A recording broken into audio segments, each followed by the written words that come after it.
அஸ்ஸலாமு அலைக்கும். Hi hello friends, welcome back to my channel. இன்றைக்கி நம்ம என்ன பார்க்க போகிறோன்னா, 2 டைப்ஸ் ஆஃப் புதினா துவையல் பார்க்க போகிறோம். இந்த 2 டைப்ஸ் ஆஃப் புதினா துவையலில் ஃபஸ்ட்டு ஒன்று ரொம்ப டேஸ்ட்டாகவும் சிம்பிள் இன்க்ரீடியன்ட்ஸாக வச்சு தான் பண்ணுற மாதிரி இருக்கும். இது நல்லா சாம்பார் சாதம், ரசம் இந்த மாதிரி சாப்பிட்றப்ப ரொம்ப நல்லாயிருக்கும். நீங்கள் ரொம்ப லேசியாக இருக்கிறப்ப இந்த துவையல் செஞ்சு பாருங்கள், டக்குன்னு குயிக்காக செஞ்சிடலாம். அதுக்கு கொஞ்சம் நல்லெண்ணெய் ஊற்றிட்டு உளுந்தம்பருப்பு கொஞ்சம் போட்டு 4 பட்டை வத்தல் போட்டு வதக்கி விடணும். இந்த துவையல் சாம்பார் ரசம் அந்த மாதிரி செய்கிறப்ப நீங்கள் இதை செஞ்சு சாப்பிட்டு பாருங்கள், ரொம்ப டேஸ்ட்டாக இருக்கும். அப்புறம் புளி கொஞ்சம் தேங்காய் 2 சேர்த்து வதக்கணும். உங்களுக்கு புளிப்பு ரொம்ப பிடிக்கும்னா எக்ஸ்ட்ரா 2 இது புளி சேர்த்துக்கோங்க.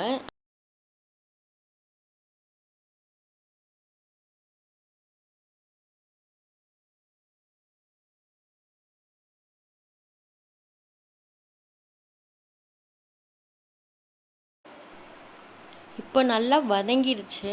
இதுக்கப்புறம் நம்ம கொத்தமல்லி, ஒரு கைப்பிடி அளவு புதினா 2 சேர்த்து நல்லா சுருள வதக்கணும்.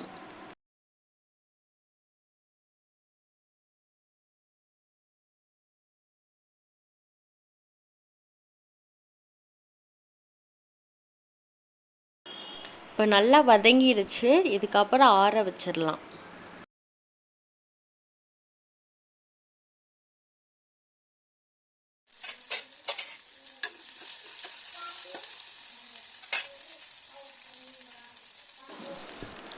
நெக்ஸ்ட்டு அடுத்த துவையல் பார்த்துடலாம். அதுக்கு கொஞ்சம் நல்லெண்ணெய் ஊற்றிட்டு உளுந்தம்பருப்பு கொஞ்சோன்னு போட்டுட்டு ஒரு 2 பட்டை வத்தல் போட்டு வதங்க விடணும்.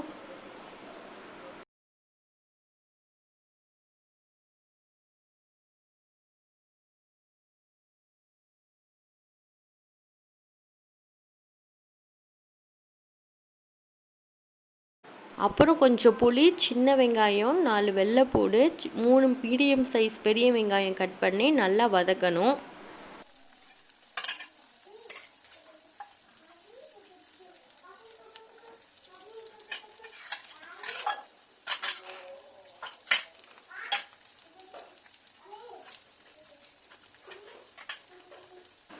ஏற்கனவே 3 பட்டை வத்தல் போட்டிருக்கோம், அதனால ஒரு பீஸ் பச்சை மிளகா, கொஞ்சம் ஒரு சின்ன தக்காளி, கொஞ்சம் தேங்காய் இதெல்லாம் போட்டு நல்லா வதக்கணும்.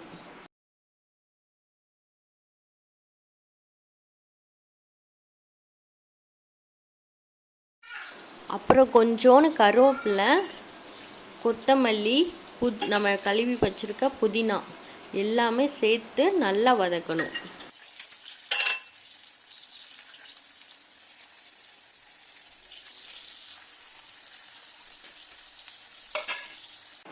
இந்த 2 துவையலுக்கும் சம் இன்க்ரீடியன்ட்ஸ் சேமாக இருக்கும், ஆனால் டோட்டலி டேஸ்ட் சேஞ்சாக இருக்கும். ஒரே ஒரு தடவை இது ரெண்டுமே ட்ரை பண்ணி பார்த்துட்டு கமெண்டில் சொல்லுங்கள். இந்த துவையல் ஃபேமிலியில் நிறையா மெம்பர்ஸ் இருக்காங்கன்னா கண்டிப்பாக ட்ரை பண்ணி பாருங்கள்.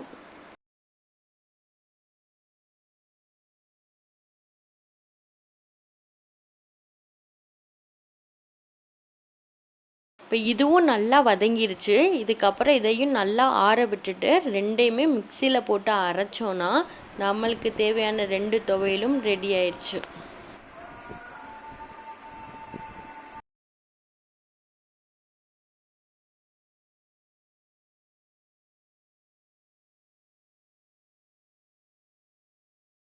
இந்த வீடியோ உங்களுக்கு பிடிச்சிருந்துச்சுன்னா மறக்காமல் நம்ம சேனலை சப்ஸ்கிரைப் பண்ணி வச்சுக்கோங்க.